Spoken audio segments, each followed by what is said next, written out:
Welcome to my subjective rating of each game in this event. Before we move on to the first game, we should have a baseline for what each rating is about. There are 4 different categories: fun, creativity, gameplay, and difficulty or tediousness. Each category will be out of 5 points, which adds up to 20 points. Let's get into the video now. Arsenal gets a fun rating of 3 out of 5. Unlike last year, there was barely any strategy of stealth since I was just guns blazing through it. Still, it was pretty fun. Creativity is a 3 out of 5 for me. It's a continuation of last year's hunt event, but it's just a bit short.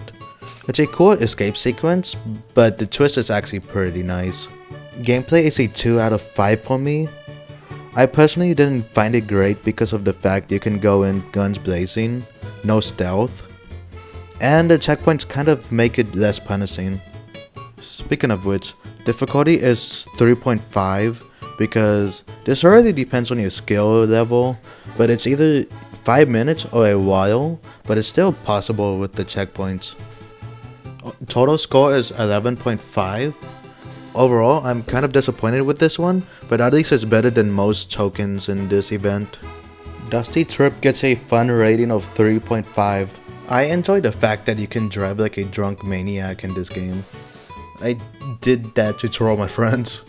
The creativity is a 5 out of 5 for me. I really enjoyed the fact that they made 3 bosses and a new map for this. Speaking of bosses, gameplay is a 3.5. The bosses are actually pretty fun to go against, and they aren't that hard. Despite that though, difficulty is a 2.5 just because dying at a boss means you have to redo the previous bosses, and that's kind of tedious. Bringing up the total to 14.5. This game had a very cool quest, and by the time of making this video, it also had a pretty decent mega token.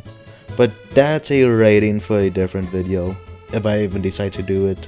Basketball Legends get a fun rating of 2 out of 5 because it's kind of easy unless you're with some people that don't know how to pass the ball or don't know how to shoot. Creativity is a 0 out of 5 because there's nothing relating to the hunt in this game. Gameplay is a 1 out of 5 because it's a 4v1 against an AI, but it's better than some games that just make you do quests that require you to play the game. Difficulty is a 3.5 because this really depends on the people you play it with, because it's one of the easier ones or one of the really annoying ones. The total score is 6.5 out of 20.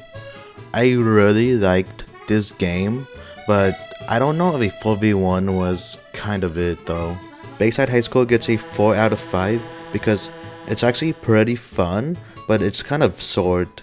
Creativity is also a 4 out of 5 because it has an original storyline of how the quest goes. Gameplay is a 3 out of 5 because it's just regular Crossy Road, but considering other quests, this is still pretty good. Difficulty is a 4 out of 5 because it's not that hard, you just have to get to 50 points. The total score is 15 out of 20. I might be glazing this a bit too much, but this is a really good quest. Gonna do some quick ones because they're not notable. Blade Lead was a bit fun of a game, but the fact that they didn't even try is kind of disappointing. Car Crosses was kind of annoying. I did not like that volcano climb. I think Chained is just kind of boring if you're not playing it with someone you know. Clip It gameplay was kind of boring, but I think I enjoyed watching the brain rot this game had. There's nothing much to say about this game, I just did not like how long some of these obbies took. Eat the World was kind of a tedious game, not gonna lie. Fizz just made you do some regular stuff. Also Hell's Kitchen, that game just made you play the game. I cannot tell you how much I do not like Infection Gunfight. That game sucked so much. And going off topic, their mega token also sucked. I did a pre-nerf. I was not having fun whatsoever. I made an ugly color gradient in this game, and it was kind of funny how I got like 20 stars from it. Just like the last time, this is like a really boring game. This is like one of the few games have like very lazy quests, but I find the game fun in general, so I guess it's okay. Pet Simulator, but you play the game! At least they have a new map for it. Presso is actually a pretty good game in this event. It gets a fun rating of 4.5 out of 5. Not perfect 5 because I think it's kind of short. Creativity is a 3.5 because they added 3 new entities and a new game mode for this. I'm giving gameplay a 4 out of 5 because the new entities are like pretty fun.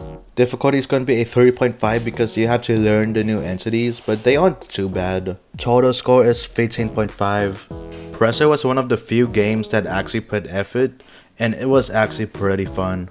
Rivals was kind of annoying because you just had to play a couple of rounds and that's it. Regretivator made you play the game also, arguably worse than Rivals. For some reason, both tower defense games made a new map and just made the event quest playing the new map. Untitled Boxing Game is actually a pretty fun game in my opinion.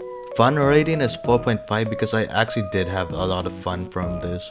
Creativity is a 5 out of 5 because wow, they made 2 new bosses that look really cool. And they're both different from each other, which is actually really nice. Gameplay is a 4 because each of the bosses have their own mechanics to learn. Difficulty is a 3.5 because it's fairly difficult, but it's still easy enough. Total score is 17 out of 20.